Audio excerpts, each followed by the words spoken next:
Elle a porté le deuil pendant 3 mois, jusqu'au jour où elle découvre que l'homme qu'on disait mort respire encore. Ce qu'elle a vu dans ce canyon a brisé toutes les lois, tous les mensonges, et a changé son destin pour toujours. Le vent soufflait doucement sur le petit village de Pierre où vivait Jeanne Marceau. Depuis des semaines, elle ne parlait plus à personne. Ses voisins, habitués à la voir active et fière, ne reconnaissaient plus la femme silencieuse qui marchait chaque matin jusqu'à la limite du désert, toujours seule, toujours en noir. Son cheval, un vieux alezan nommé Brume, l'attendait chaque jour devant sa maison. Jeanne ne disait rien, ne pleurait pas. Mais dans ses yeux brillait une douleur que même le temps n'arrivait pas à cacher. 3 mois plus tôt, elle avait reçu un message venu du poste militaire. Une lettre froide, sans émotion, avec quelques mots qui avaient détruit tout ce qu'elle croyait savoir. Plume Noire, le guerrier apache qu'elle aimait en secret, avait été déclaré mort lors d'un affrontement. Le message parlait de bataille, de menaces éliminées. Mais Jeanne n'y croyait pas. Aucune cérémonie n'avait eu lieu. Aucune preuve, aucun corps. Juste quelques lignes tapées à la machine, signées d'un colonel qu'elle n'avait jamais vu. Pourtant, tout le monde dans le village l'avait cru. Il était apache, murmuraient certains. Elle a perdu la tête. Mais Jeanne les ignorait. Car elle savait ce que les autres ne savaient pas, cet homme n'était pas une menace. Il était son refuge, son monde.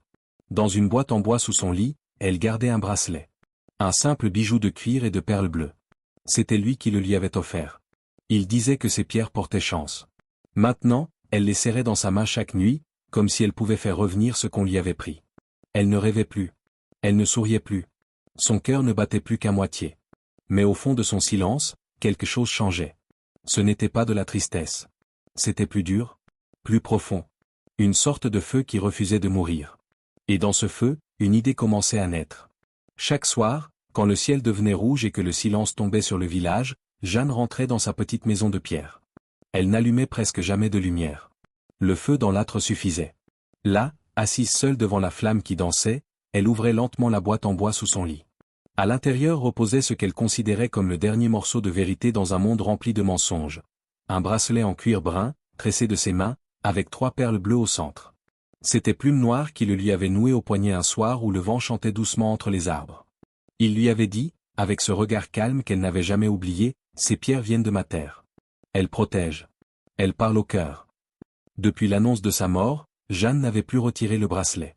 Même quand les autres femmes du village la regardaient avec pitié, ou parfois avec mépris. Elle disait, « Elle n'a pas honte? Porteur un bijou d'un apache? Il faut tourner la page. » Mais Jeanne ne répondait pas. Elle n'avait pas besoin de leurs mots. Elle avait la certitude que quelque chose clochait dans cette histoire. Le message officiel disait que Plume Noire était tombée lors d'un affrontement. Mais c'était un mensonge froid. Jeanne sentait au fond d'elle qu'il n'était pas mort. Ou que s'il l'était, quelque chose n'avait pas été dit. Pas clairement. Et chaque nuit, en serrant le bracelet contre sa paume, elle écoutait. Le cuir, chauffé par sa peau, semblait encore porter un peu de sa présence. Son odeur. Sa voix grave. Son rire rare, mais sincère. La tristesse avait laissé place à autre chose. Pas une colère violente. Non. Une rage tranquille, silencieuse, tenace. Le genre de feu qui ne brûle pas vite, mais qui ne s'éteint jamais. Elle voulait des réponses. Elle voulait comprendre. Et surtout, elle voulait savoir qui avait menti. Depuis quelques jours, Jeanne ne dormait presque plus. Elle sortait au lever du soleil, marchait dans la poussière sèche du village et parlait doucement aux anciens soldats qui vivaient encore dans la région. Elle n'était pas directe. Elle savait que les réponses n'étaient jamais données à ceux qui posaient trop de questions.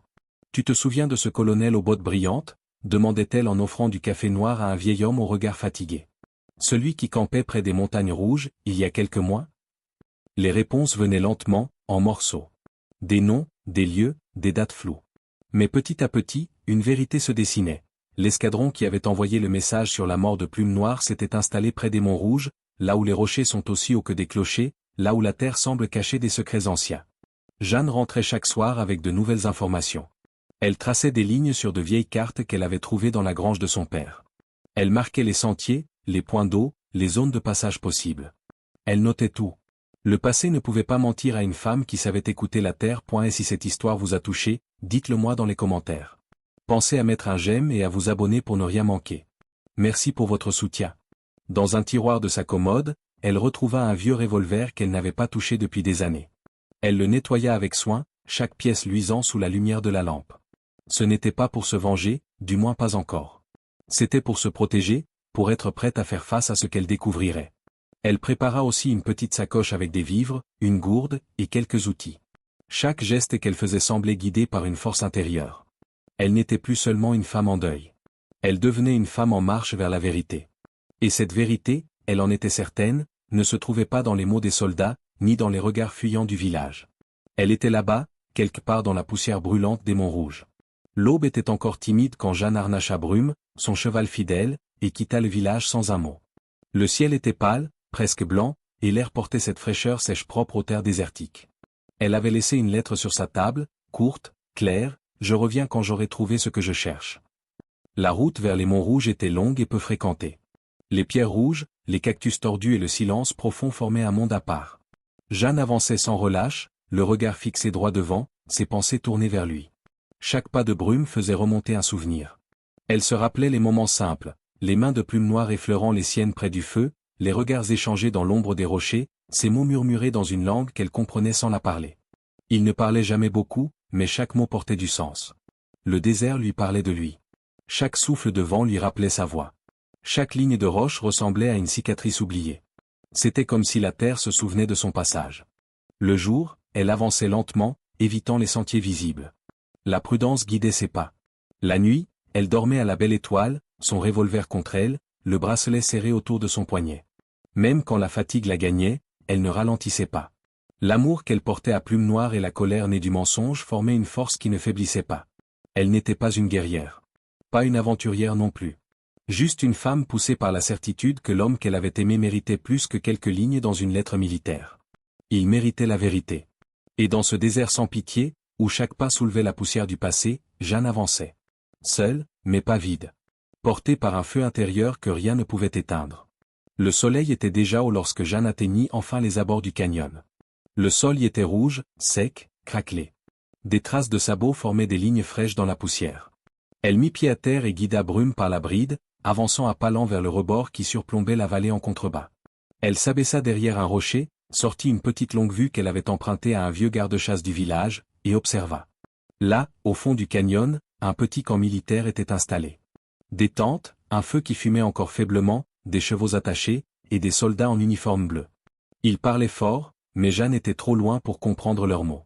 Elle les regarda bouger, sans savoir qui, parmi eux, avait signé la fin de son bonheur. Et soudain, le calme bascula. Des cris éclatèrent. Un homme sortit d'une tente en courant, un autre siffla fortement. En quelques secondes, tout le camp fut en agitation. Les soldats se mirent à détacher les chevaux à la hâte. L'un d'eux renversa une caisse en partant. Un autre cria quelque chose en pointant vers l'est. Puis ils partirent. Tous. En colonne désordonnée, fuyant comme si une menace invisible les poursuivait. Jeanne resta figée. Que s'était-il passé? Pourquoi fuyait-il ainsi, sans combat, sans avertissement? Était-ce un piège? Ou un miracle? Elle n'attendit pas. L'occasion était là, et elle savait qu'elle ne se représenterait peut-être jamais. Elle descendit lentement par un sentier de chèvres, gardant une main sur son arme. Son cœur battait vite, mais ses pas étaient sûrs. Lorsqu'elle entra dans le camp désert, elle sentit l'odeur du café froid et de la sueur. Le feu encore tiède prouvait qu'ils étaient partis à peine quelques minutes avant. Elle regarda autour d'elle, attentive au moindre bruit. Mais le vent, une fois encore, ne portait que le silence. Le silence du canyon. Elle n'y trouva personne. Mais quelque chose, elle le sentait, l'attendait plus loin. Quelque chose d'invisible encore, mais proche. Un bruit, faible, à peine un murmure, brisa le silence du camp. Jeanne s'arrêta net. Ce n'était pas le vent. C'était une plainte. Un gémissement étouffé, venu de derrière les grands arbres tordus au fond du canyon. Sa main se posa sur la crosse de son revolver. Elle avança lentement, le souffle court, chaque pas soulevant un peu de poussière rouge. Plus elle s'approchait, plus le bruit devenait réel. Humain. Douleur. Puis elle le vit. Attaché solidement à un tronc de vieux peuplier, le torse penché en avant, les bras ligotés par des cordes épaisses, un homme respirait difficilement. Ses cheveux noirs, longs et en désordre, cachaient son visage. Mais elle le reconnut immédiatement. Plume Noire. Son cœur cessa de battre. Un instant suspendu dans l'éternité. Il était là.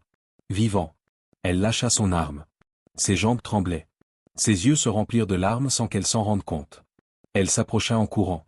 Ses mains, d'abord hésitantes, puis sûres, défirent les nœuds avec une hâte mêlée de peur. Plume Noire, souffla-t-elle, la voix brisée. Si cette histoire vous a touché, dites-le moi dans les commentaires. Pensez à mettre un j'aime et à vous abonner pour ne rien manquer. Merci pour votre soutien. Il releva la tête lentement. Son visage était amaigri, ses lèvres fendues, mais ses yeux la virent. Jeanne? Murmura-t-il, incrédule, la voix rauque, presque un souffle. Il chancela, et elle le rattrapa, le tenant contre elle.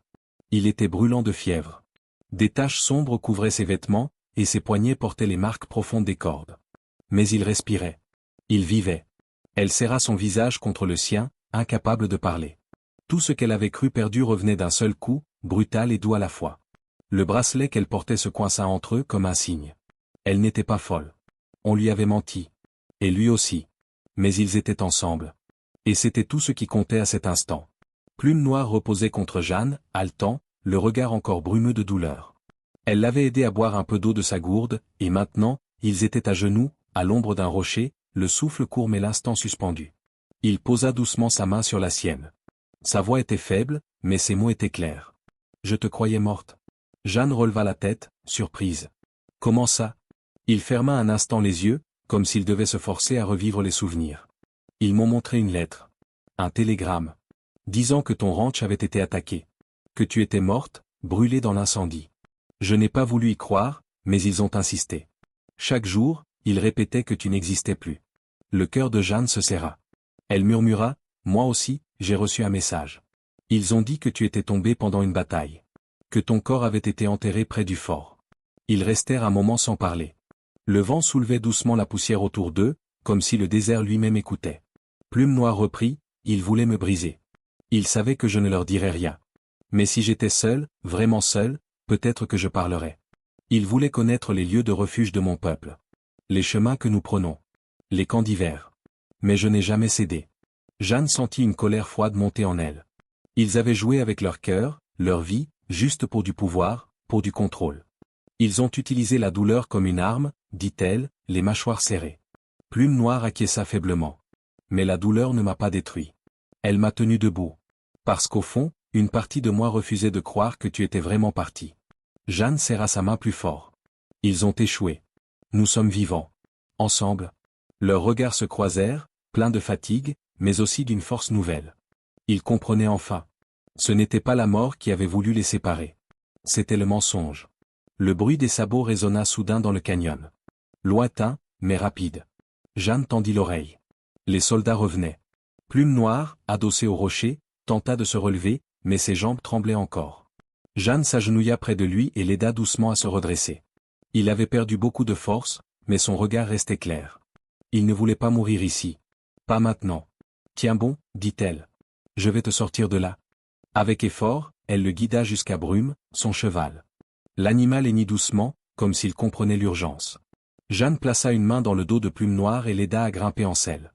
Il serra les dents de douleur mais tint bon. Elle monta derrière lui, glissant ses bras autour de sa taille pour le soutenir. Le martèlement des chevaux se faisait plus fort. Il n'avait plus de temps. « Tiens-toi à moi » murmura-t-elle. Ils partirent au galop, longeant les parois du canyon jusqu'à un étroit passage entre les rochers. Là, Plume Noire murmura, haletant, « Plus au nord, il y a une grotte. Cachée, près d'une source. Nous l'utilisions, autrefois. » Jeanne guida Brume dans cette direction, évitant les sentiers ouverts. Le vent soulevait la poussière autour d'eux, mais elle ne s'arrêtait pas.